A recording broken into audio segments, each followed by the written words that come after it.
উল্লেখ করা রয়েছে।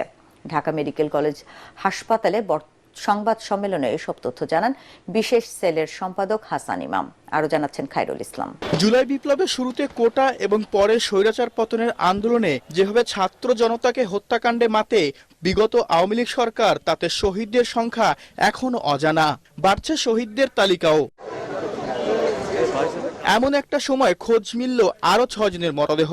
6টি মরদেহই জুলাই গণঅভ্যুত্থানের দাবি করে মৃত্যুর কারণ নিশ্চিত করতে আবারও ময়নাতদন্তের দাবি জানান গণঅভ্যুত্থান বিষয়ক বিশেষ সেলের সম্পাদক হাসান ইনাম। আমাদেরকে শাহবাগ থানা নিশ্চিত করেছে যে লাশগুলোর ময়নাতদন্ত করা হয়েছে। 5 জনের, এখানে যে 6টার মধ্যে 5 জনের ময়নাতদন্তের রিপোর্টে মৃত্যুর কারণ হিসেবে লেখা হয়েছে আঘাতজনিত কারণে মৃত্যু, আর একজনের যে এনামুল, তার মৃত্যুর কারণ হিসেবে লেখা হয়েছে ডিজিজড, উপর থেকে নিচে পড়ে মৃত্যু।